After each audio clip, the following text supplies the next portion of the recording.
ચોપડા અર્પણ કરે। નમસ્કાર, નર્મદા લાઈવમાં તમારું સ્વાગત છે।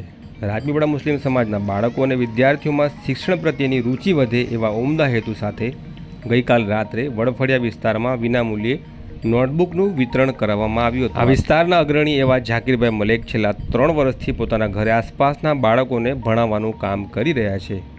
પોતાના વ્યવસાયના કલાકોમાંથી કેટલોક સમય કાઢી સાંજના સમયે તેઓ પોતાના ઘરે જ બાળકોને બોલાવે છે અને તેમને શિક્ષિત કરવાનો પ્રયાસ કરે છે। કોઈપણ પ્રકારના દેખાડા વગર સમાજના હિત માટે કામ કરી રહેલા ઝાકીરભાઈ આ વિસ્તારમાં પ્રતિષ્ઠિત અને વિચારશીલ વ્યક્તિ તરીકેની ઓળખ ધરાવે છે અને તમામ સમાજના લોકો સાથે સારા સંબંધો પણ ધરાવે છે। હાલ વેકેશન પૂર્ણ થઈ ગયું છે અને હવે શાળાઓ શરૂ થઈ ગઈ છે, ત્યારે 16 જૂનની સાંજે તેમણે પોતાના વિસ્તારમાં બાળકોને નોટબુકનું વિતરણનું કાર્યક્રમ કર્યું, જેમાં અન્ય સમાજના અગ્રણીઓ પણ હાજર રહ્યા અને બાળકોનું ઉત્સાહ વધારવાનું તેમણે કામ કર્યું છે।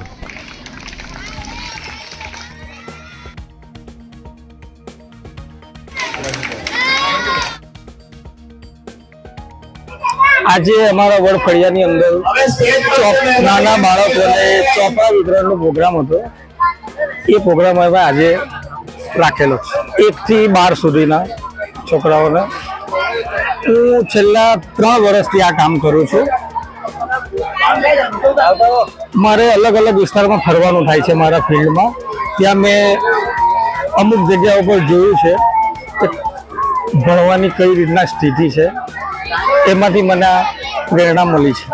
અને કેટલા લોકોને અમે વોટ્સઅપ ફેસબુક પર પણ જોયા છે કે જે પોતાનો કિંમતી સમય કાઢીને ફૂટપાથ પર પણ આ ક્લાસીસ ચલાવે છે। એનામાંથી મને પ્રેરણા મળી છે। હમણાં સુધી જે મારા આજુબાજુના જેટલા પણ મારા ટચમાં જે લોકો છે, અમારા સમાજના, ઇવન કે બીજા હિન્દુ સમાજના પણ મારા ભાઈબંધો છે, એ લોકો તો મને સપોર્ટ કરે છે, ગાઈડ આપે છે કઈ રીતના શું કરવું, અને જે જરૂર પડે લઈ જાય એમ પણ કહે છે મને। પૈસા મેનેજ એવું હોય છે કે મારાથી જેટલું થાય છે એટલું હું કરું છું। આજે સંખ્યા 50ની આજુબાજુ હતી, પણ 100 થઈ ગયા છે। પણ જે રહી ગયા હશે 5, 10, 25 છોકરાઓ રહી, એમને આવતીકાલે આપીશું।